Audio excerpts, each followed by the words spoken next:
as designers, we are problem solvers, right? So like know what the problem is and be intentional with it.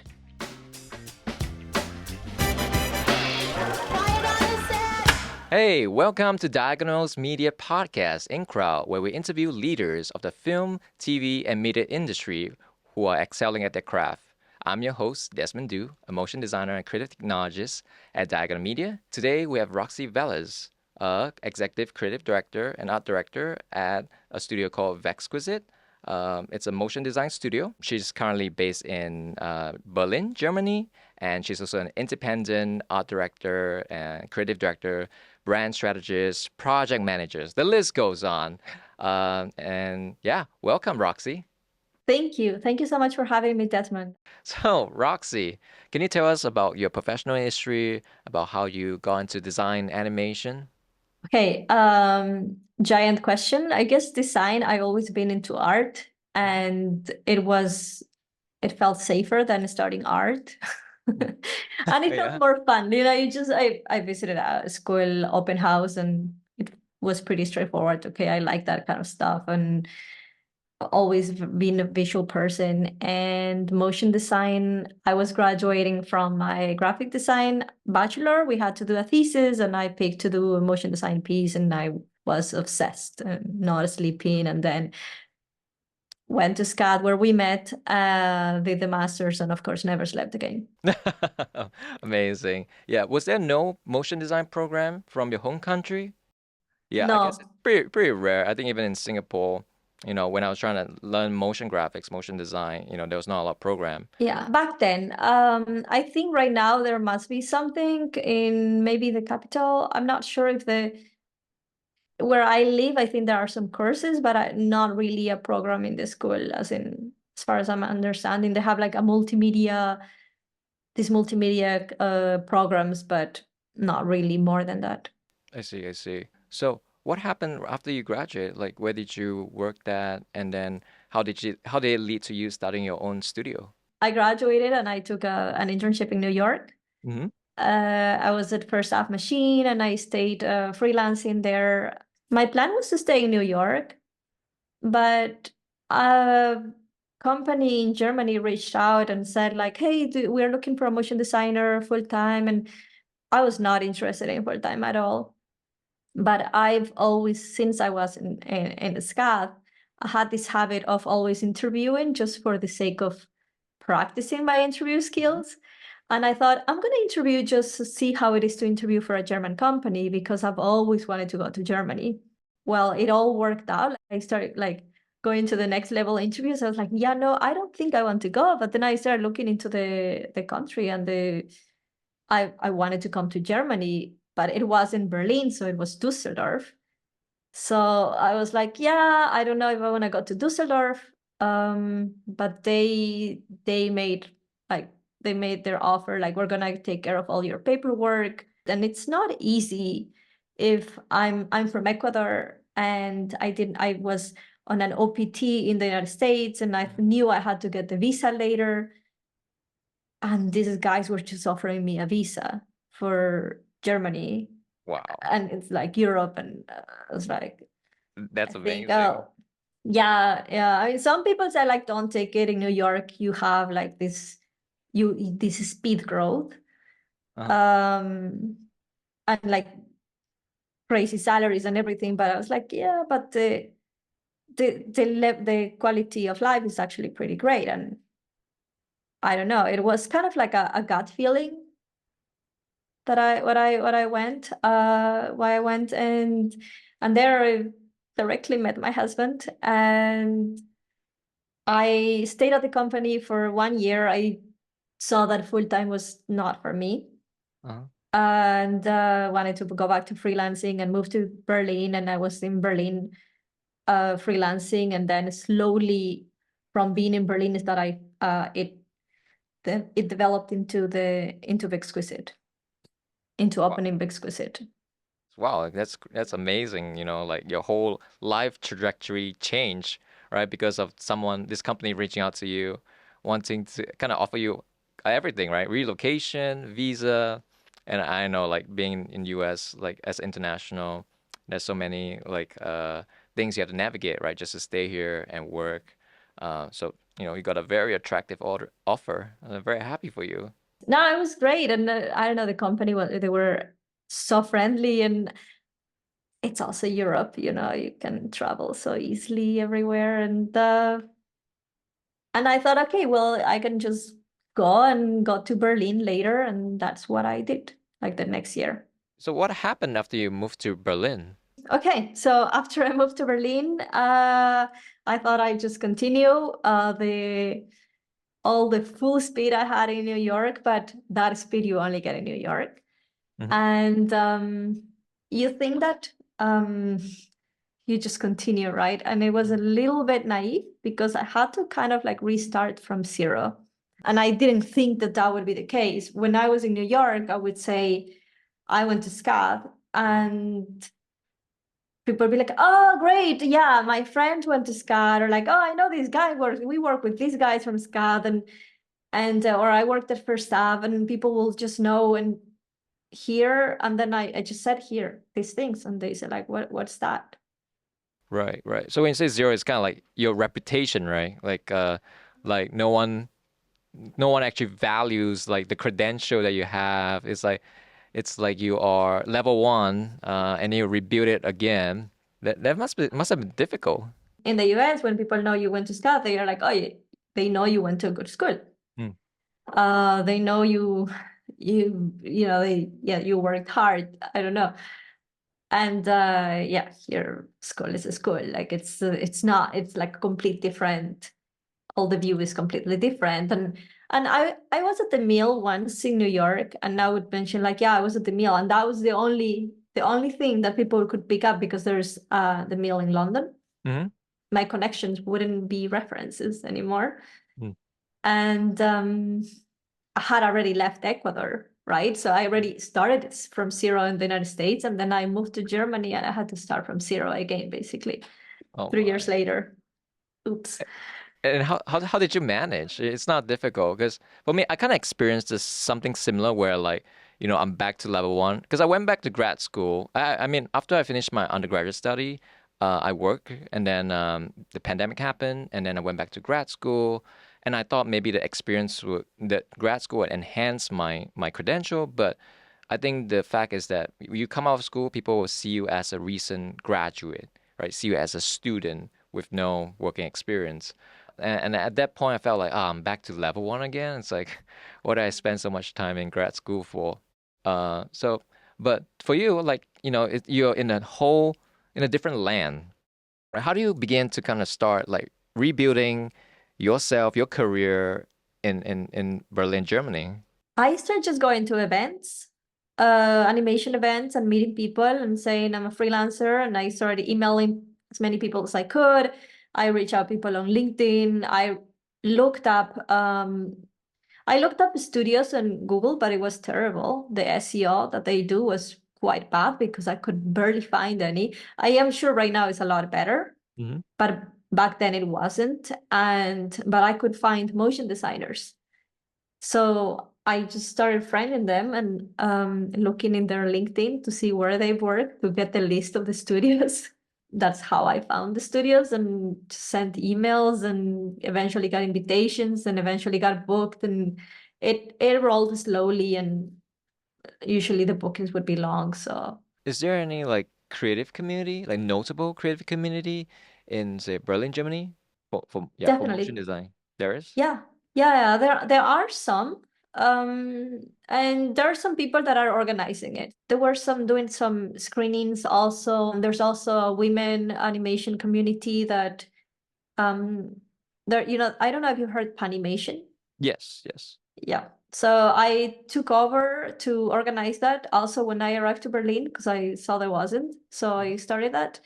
When I started Exquisite, I had to designate it to somebody because I wouldn't have the time for it. Hmm. But and it didn't happen that much then after that, until recently that they restarted it. So that's been going on, and it has last meeting, I don't know, there were lots of people, like 20 or 30 women there. Have you been experimenting with AI? Yeah, I mean, we definitely have to learn how that's working. I mean, it's going it's everywhere, right? What's the main tool that you would use, you know? It depends what type of creative. I mean, if it's writing an ideation, I can I like to start myself things. I'm a little old school to just kind of take notes, but then from the notes I take it to ChatGPT, maybe brush notes, and then from that I might get some also some visual references and brainstorm from that. Also DALL-E and Midjourney. Do you have like a favorite that is like reliable and you always use? It's always between DALL-E and Midjourney. I mean, Midjourney quality is beyond, like it's way better than DALL-E, but DALL-E understands concepts better. So with DALL-E, you can say, no, I meant that. Like you can just write, no, your gut is wrong. Like I meant this, and DALL-E is because of the ChatGPT thing. It just reasons, and it does it right. But then the style is not great. So we have the skills to fix everything, right? But I think that what is it is a tool after all, and what we can safely use is for brainstorming purposes. So have you worked with clients that actually require you to tell them that, you know, you use AI for the visuals?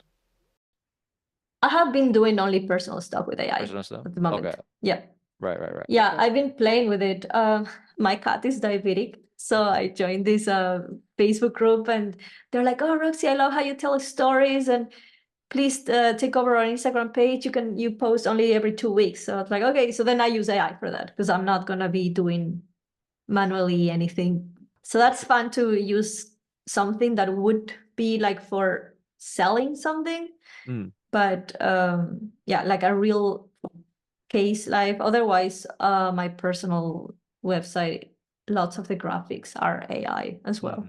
Yeah, definitely a lot to navigate when it comes to AI. Like, so it might seems promising, right? Like when all these AI tools or companies show that, oh, you can easily do things with a prompt. And then there are the legal concerns, right? About like, is it infringing on people's artwork or IP? And then sometimes the result isn't perfect, and you know, but yet there's this discourse that oh, AI is gonna replace artists, which I don't believe it's gonna happen anytime soon. What are your thoughts? Like, I think there's a lot of discussion when like say like Sora, or even when Midjourney came out, right? There was people was all worried about like you know, creative getting replaced. Do you see that happening for motion design? I think that definitely some smaller companies that don't have budgets are going to be replacing artists in general, not motion designers alone, but anybody that doesn't want to pay value will just go for that for sure. It might be at the beginning that this is a little more aggressively replaced, but I think that we have to take control on how this is on like working better with AI, so we are not replaceable. That's true. Because AI alone cannot really get everything done. Yeah, for sure. I think the other day I saw on LinkedIn about like how this guy, his studio kind of fire artists. I mean, he kept one art director, but they hire, I guess, prompters, AI artists, and he was directing like the AI artist to like, hey, I like this layout, or can you create like a variation where you change the color? But they just couldn't like replicate the same result, say with like without changing a whole thing, you know, kind of reinforce the idea that, you know, just because you have like a say Midjourney or DALL-E doesn't mean you can become like an artist or creative. End of the day, it's like who uses it, right? These tools are also marketing themselves to, yes, say like now anybody can be a designer, but it's like I can use Canva, I'm a designer now, you know, like that's the Canva marketing, that anybody is a designer, and you're just like cringing, right? Or like people that would not really go to art school, but would learn Photoshop and say, well, I learned Photoshop, I can do in this, but these were non-valuable things that will just, you don't want those clients either, you know. But I think that it can, from what I've seen, it can speed up the process. Like I've seen in Illustrator, you have with the AI tool select we have our little fruits, right? I selected one fruit and I said do a banana, and it did a very close version of that. And let's say we're not like gonna spend an afternoon in a banana, but like let's a variation, maybe an artist would have done 10 fruits in a couple hours. Now with AI, the same artist, I don't say that we just take AI, can just get 30 fruits and brush them up. So then you're not hiring 3 artists, you're hiring 1. So there is something that will be happening. The artists that can use AI will get advantage. How do you find a balance for like aspiring designers or artists to kind of use AI but not be overly dependent on it?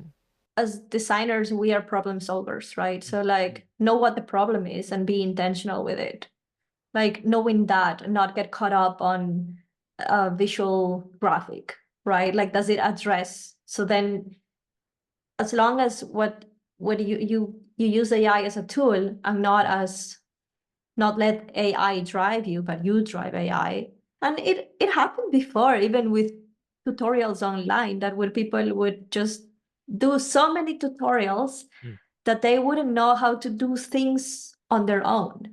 Like when they were learning, Right. artists, animators, when they were learning online, right? It happened even to me at some point that I was learning, so I was overwhelmed in when I was doing this first motion graphic project, that I was just trying to like I couldn't, you need to study it, you need to know your intention, because if you're caught up on the tool and you don't really have a reason, you don't have a problem, you don't have a why, then you're letting the tech drive you. Right. You're right. We always have to remain in control, and it's kind of driven by the purpose, right? The meaning, the message, or what we advocate for. Yeah.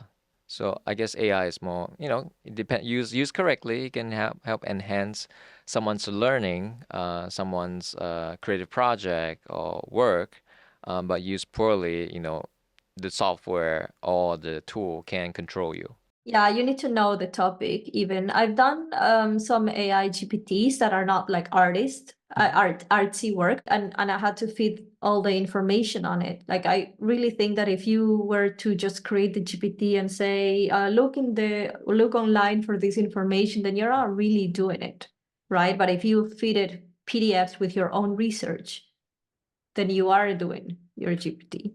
Right. In a way, like art directing the AI, right? To kind of make sure it is precise, right? It gets what you want, without, churning out like bad results. And that's a problem if a manager that is not really detail oriented fires their people and said like, oh yeah, that looks great, right? But they're not going to see all the details. And then you see these giant billboards with people with 20 fingers in their hands. Yes, yes.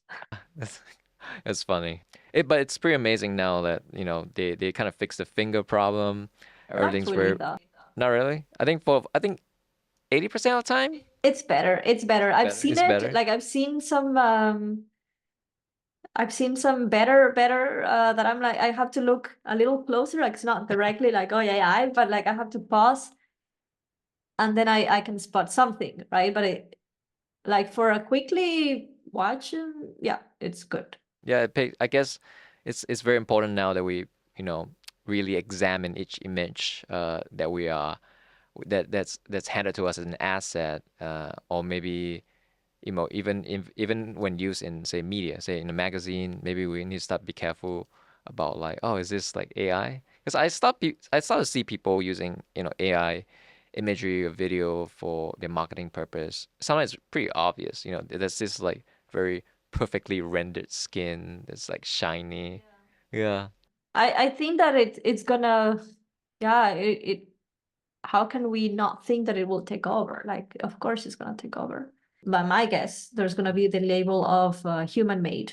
right? And this is gonna be also very appreciated and like fully human made. Yeah, we actually had an initiative, a certified human charter at Diagonal, where we discuss about this issue and about like how people will we need to identify works that they are like human made, right? Maybe human artists rather than AI. And there's other similar initiative in online about like having that certificate. But it's kind of very hard to define the parameters for like what if you only use AI for like 5%?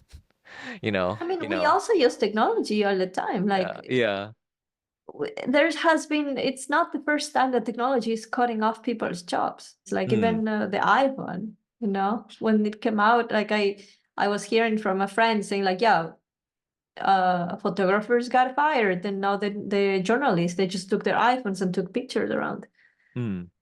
Yeah, it's amazing how like technology can, I guess, change like industry, or maybe, sometimes it empowers people. Suddenly it's accessible, right? Being creative is accessible. Definitely a lot to discuss about AI, but perhaps we can move on and discuss into another segment. We can perhaps talk about like your mentorship initiative.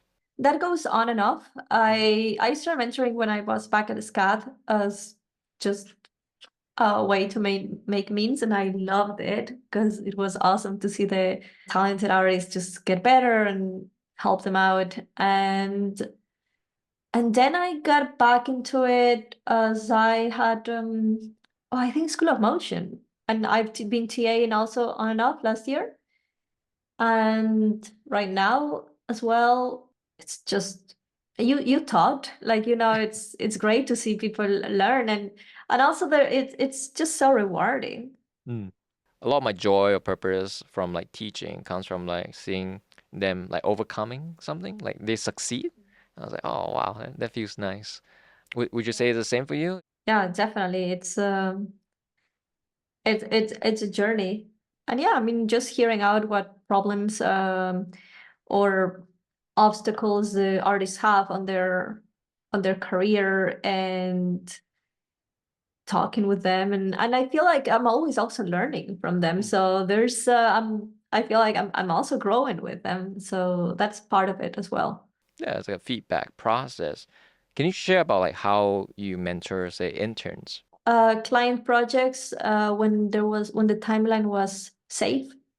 So not, of course, throwing any major load of things due in a few days or something, but just easy things. And as I could earn, as they earned trust, they got more on their plate. And personal project, not personal, but studio projects, that as well, animation wise, design stuff. And I recruited them, I think, from the first ones that I did was on the studio was from School of Motion. Okay, good, very nice. And do you see yourself teaching in the future? Maybe.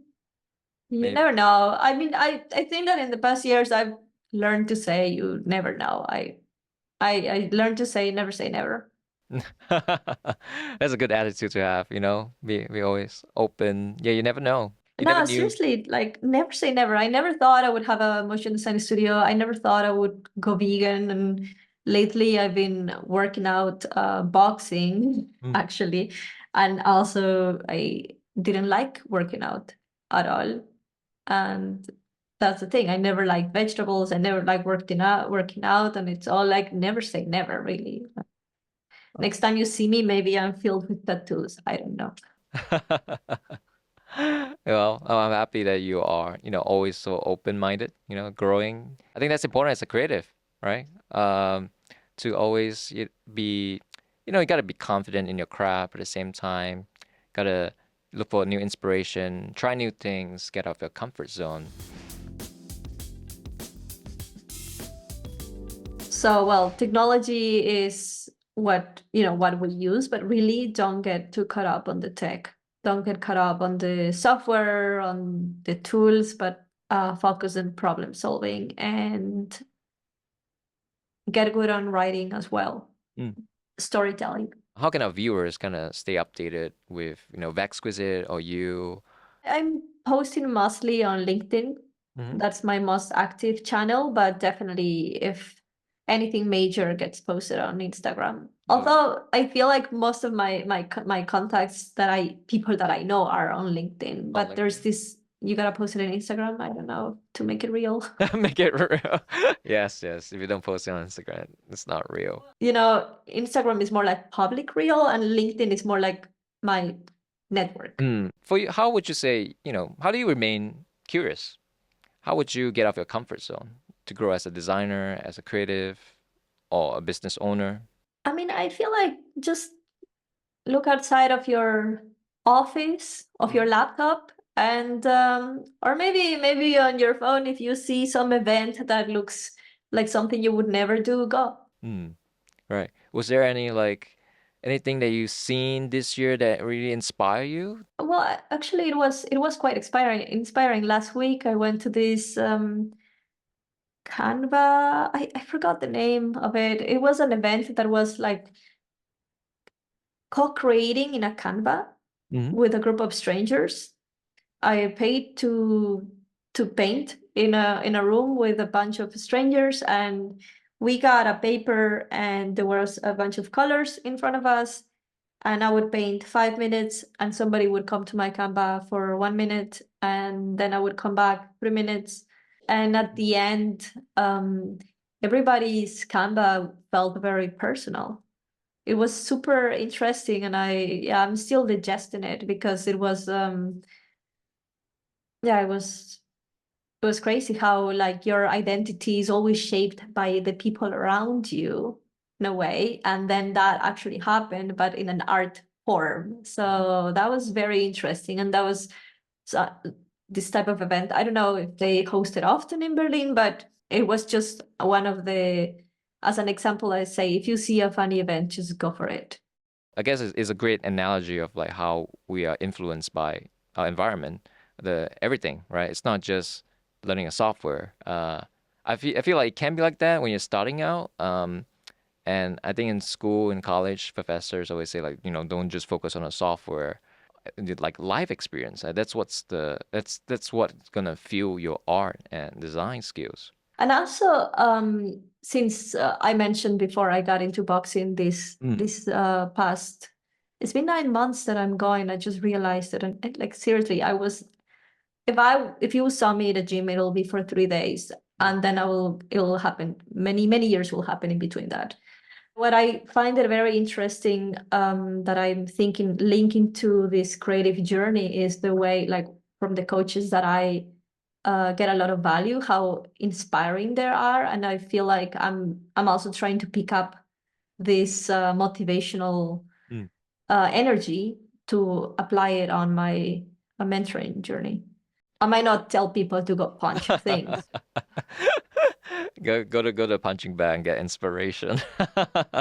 Maybe you can share about like how you work with your team. I know you're like executive creative director, art director. You wear a lot of hats. I'm curious to hear about like, what's your main responsibility when working with team, and how do you work with your team? We're communicating on Slack. We get onto a Zoom call before at the beginning to kick off everything, and maybe at the beginning to talk what the project will be, and then there's a Slack, and everything is set up in Asana as a timeline. Mm. Um, there's a workshop on School of Motion that I went through that. I'm like been meaning to do a video actually about it because I really feel like I should share the timeline and how everybody is just super organized. Hmm. How I organize for everybody with the buffer times, and yeah, basically that. Like we check in daily, and it's like everybody's talking, so it doesn't feel like an email that you send at 8 a.m. and you get an email at 8 p.m., but there people are asking questions or just checking in, saying like everything is on time, everything is going good, or sending a sketch or sending a render. Yeah. And then what about like I guess when it comes to making a deliverable, I mean, creative direction, art direction, um, how do you get involved in that? It depends on the type of deliverable. when we are on the design stage, everything is sent here. Otherwise, we're checking with Frame.io, you know. Yeah. And it's approved after probably 20 versions, then that gets sent to the client. Right. Yeah. Is there any recent projects that you've been, you're excited to share or you can talk about? Not much we can talk about right now, more like the reshaping of Vexquisit, Sherry? actually. Yeah, so that is actually an exciting project. Vexquisit has been working mainly for vegan brands since it started in 2018. As well, it will continue being vegan as a base and just default. We are gonna be expanding on the niche. From this difficult year we had as Ronaldo was sick battling his cancer, the power of community was incredible. And that was very inspiring for me. And I feel like I want to get involved in more community-driven projects. Yeah. Yeah. I know it's been, tricky, difficult for you. But seems like you're still growing, I feel like you're like a plant, you're really like a brand, you're like you're soaking in whatever's in the environment, growing, not just creatively, but in life as a person. No, but let's not come on. I mean, it's been like lots of growth, right? But like, just to keep things real, it's not easy and it's not like all the time just growing. Like that year was really hard, as you saw, like me just posting about it all the time. And then as I'm okay to talk about it shortly, as he passed, that plant was like no leaves, like it was really, really impactful because he was my right hand. So it has been a year of like inward looking and reflecting and then really seeing what matters. And it's not that I want to leave the vegan niche. That's not happening. It's more like I'm evolving it. For me, that's just like default right now. And I feel like from that year of having so many people have our backs, that just kind of like, let's say that part of the plant got watered, and right now is where I am looking forward to go. Nice. That's beautifully put. Yeah. I just thought like it was pretty interesting, if you just Google vegan motion design studio, I think your studio pops up first. At least for me, for my Google result. And and when I first learned about studio, I was like, wow, that's amazing. Like someone actually hone in on a niche studio. Whereas I see other studio, it's always like they do a bunch of project, but the sustainability part, the advocacy part is always like a secondary element. So it's interesting to see someone just focus on like what they advocate for. Looking back on your career, like what are you most proud of? I would say totally Vexquisit. With Vexquisit, I learned to work with a team. It kind of evolved from freelancing, hiring, and realizing I need more people for big projects and not that I can do everything, so I should, right? Yeah. And definitely then seeing that definitely I cannot do everything. Like this, if every person is specialized in their craft, the result is awesome. So the people I've met along the way, like meeting all of these people and getting being able to grow together. Yeah. Nice. I'm happy to hear that. Yeah, I think I don't know. I have this mentality in school, like it almost seems as if like you're the hero, right? You have to design the best style frames, or animate the best animation, and that it feels like that's how you get by, how you succeed. But after graduation, as I work more, I realized that if you want to make good work consistently, it's all about the people, right? It's all about the team. And then, what would you say? What advice would you give someone who is interested in starting their own studio? I would say, why not? Why not? And that's all the reason you need. I would say start slow, do your research. So it's great to work with people that communicate well. So before hiring, so you're not needing to let people go, get on a call, vet them well, look if their work is like, ask questions about their work, like see how much part they took on certain projects, or if there were like lots of people, how long it took, and even get a sense of the personality to see if you're a fit or not. And then I guess that's why I guess our professors, teachers always advocate for documenting our process, uploading our website or somewhere, right? That we can easily send to whoever's interested. And when you're like looking, say you're hiring freelancers or interns or new hires, what are you looking for in their portfolio? I always look at the about section to read how they present themselves. I can get a sense of the personality maybe there. Of course, I'm gonna look at that if I like the work. Mm. It's not just about, yeah, I would say depending on what I'm looking for. If I am looking for an illustrator and I arrive to a page that is filled with projects of illustration and I like them. If I find an Instagram page and I can kind of see a little bit of the people, like a sense of the personality, that would be helpful. But if I like their work, I'm also going to be scheduling a Zoom call. And I would say like friend, everybody that you work with. So when you arrive to a place to work, even if it's remote, like what we have, friend people, because they might recommend you to others. Mm. Yeah. And I would totally go first for the people that my trusted freelancers recommend than somebody that emails me, that sends a cold email just because I have already this trust that is this from somebody that has already delivered. Yeah, that's what I get a lot in, I guess, in our industry. They often say like the motion industry is small, people know each other, and like you're more likely to get a job through a referral, right? Rather than applying on LinkedIn. So it's about like who you know and who knows you. Yeah, Yeah. definitely. Yeah. So I guess Be be nice. nice. Yes, yes, as simple as that. Yeah. I think it this sort of like reputation starts as early as, when you're in school, right? Say in SCAD, in art school, you start being nice to people, start doing good work, collaborate with people, and eventually you'll grow into different opportunities in the future. Definitely, like, come on, like we know each other from SCAD. I mean, we were not at the same year, but that's where I met you. Like, I thought, like, oh, this guy's so nice. Yes, Yeah, yeah, I appreciate it. I really appreciate you. You're definitely a member of the in crowd. We appreciate you taking your time, to answer our questions.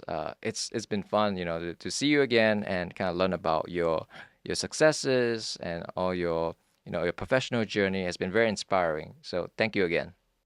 Thank you so much for having me. This was very fun, and we should catch up when I'm in New York or you're in Berlin. Yes, yes, yes. Please let me know when you're in New York next time. You have a wonderful night or rest, and I'll see you You too. on Instagram.